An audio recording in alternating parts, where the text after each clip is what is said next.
साथीहरु वेलकम छ माइलामा युट्युब च्यानलमा। आज चाहिँ हामी यहाँ बसिरहेको छौँ। बस्नु के छ भने आज चाहिँ मेरो दिदीको छोराको बर्थडे छ अनि बर्थडेको लागि चाहिँ हामी पार्टी गर्नलाई चाहिँ पुरै मासुहरू तयार गरिरहेको छ के।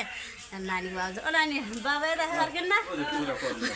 छोरीले चाहिँ पुरै येल्लो कलर टकन लगाइदिनु भएछ कि पुरै। अनि हामी चाहिँ मासुहरू मोलेर अनि नुन खुर्सानी उयो के भन्छ कागती मसला नुन हर्दी अदुवा लसुन सबै मोलेर चाहिँ राख्नु लागिरहेको छ क्या मोलेर।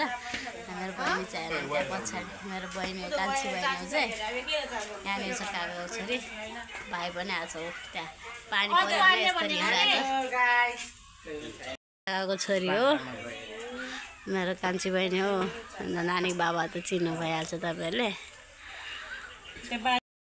आयो मासु साथीहरू। मासु चाहिँ हामीले अघि नै लिएर आएको। हामी चाहिँ उता मामाको घरतिर खाना खान गएको थियौँ उता अनि उतैबाट लिएर आएको यो मासु चाहिँ। अहिले चाहिँ पुरै यहाँ पानी परिरहेछ क्या हाम्रो चाहिँ किनभने बेलुका अरे यो घरभित्र मासु बनाउनु हुँदैन क्या। सुँगुरको मासु बाहिर बनाउनु पर्छ अनि पानी परिरहेछ यस्तो बिजोग भइरहेछ। अनि पानी परेर भन्छ यो बाहिर पोलेर सेकुवा बनाएर खाने भनेको तर पानी परिरहेछ कि के गर्ने कसो गर्ने भइरहेछ कि। अनि पानी पऱ्यो भने चाहिँ आइडिया लगाइरहेछ कि पुरै त्यो पाल हुन्छ नि पाल लगाएर अनि सेकुवा बनाएर खाने भनेर चाहिँ सबैजना। तर घाम लाग जस्तो पनि भइरहेछ। घाम लाग्यो भने त ठिकै हो न पानी पऱ्यो भने चाहिँ अलिक बिजोग हुन्छ। हाम्रो चाहिँ यहाँनिर मासु बनाउनु तयार भइरहेछ। हामीले चाहिँ अब म काट्छु योहरू मसिनो काट्नुपर्छ अनि त्यसपछि मोल्नुपर्छ यसलाई चाहिँ। यहाँ चाहिँ बहिनीले मासु काट्दैछ। यहाँनिर पुरै मासु खाने भएपछि पानीमा भिजेर अनि मासु काटिरहेछ यहाँ।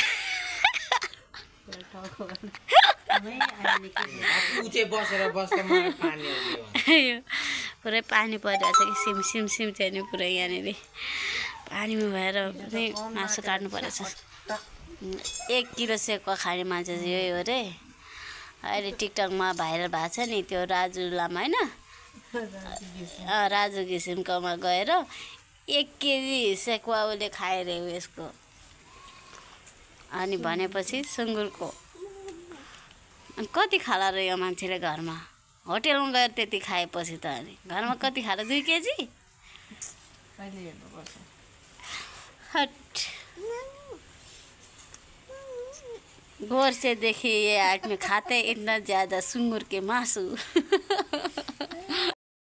साथीहरू हाम्रो चाहिँ यहाँ पुरै मासु पकाउँदैछ आगोमा।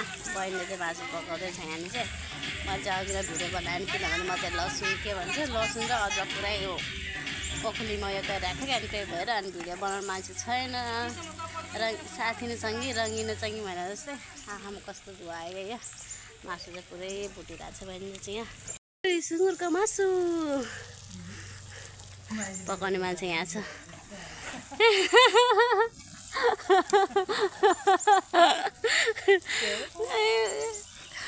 भनेको सुँगुरमा ल यो तेल चाहिँ अलिक धेर भयो नि कान्छी अलिकति हाल्ने कि त्यो आगोमा पकाएको चाहिँ मिठो हुन्छ क्या छुट्टै मिठो हुन्छ। ग्यासमा पकाएको भन्दा नि साथीहरू हेर्नु है त।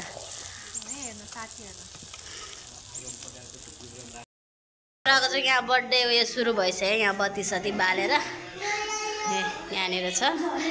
बेलुन चाहिँ धेरै भएर के गर्नु बेलुन चाहिँ सबै फुकेर राखेको त्यो पड्के सबै उयो भयो क्या।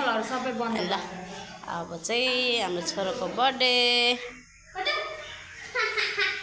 ल खै ह्याप्पी बर्थडे भन्नु पर्दैन खै ह्याप्पी बर्थडे मान्छे खै उल्टो भएछ र यसमै गर न।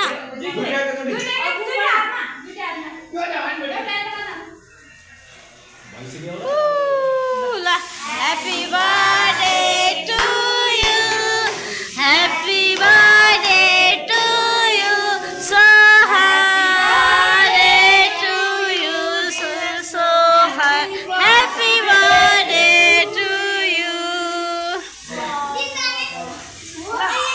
क्यान्डल फुगार ल फुगार छ र क्यान्डल फुगार न बर्थडे टु यु। ल भयो छ र happy birthday to you happy birthday to you Soha. ल पिङ्क कलरको ल्याउनु भयो रहेछ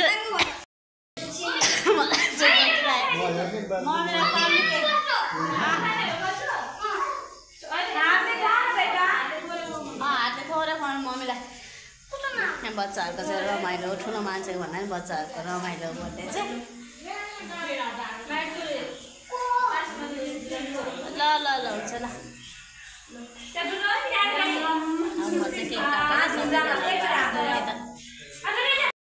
हाम्रो चाहिँ पुरै बर्थडेको पार्टी भइरहेछ यहाँनिर म चाहिँ बिजी भएर भिडियो बनाउनु पाएको छैन उता चाहिँ कुखुराको मासु बनाइरहेछ पुरै यहाँ डेक बजाउनु पनि तयार गरिरहेछ भाइको गिलासहरू सबै रेडी गरिरहेछ चाहिँ अलि बिजी भएर भिडियो बनाउनु पाएन यो चाहिँ सुँगुरको मासु हो अचारसँग बनाएको यो चाहिँ ग्रेभीवाला अनि यो चाहिँ सेकुवा बनाएको पुरै कालो बनाएको रहेछ ल अब हाम्रो पार्टी चाहिँ सुरु हुँदैछ है त कोही चिसो ल्याउँदैछ बेर ल्याउँदैछ हाम्रो चाहिँ यहाँनिर पार्टी बर्थडेको यहाँ चाहिँ दिदीहरू आउनु भएको छ सबैजना ल खोइ चेस गरेको सबैजना खानु भइसक्यो क्या हो ए लुलु उता भइसक्यो यता लुलु मात्रै यहाँ त खाइसक्यो मान्छेले खानु हतार भइसक्यो यताको मान्छेलाई यस्तो छ साथीहरू हाम्रो पारा यहीँ बर्थडेको केक पनि खाँदैछ यहाँनिर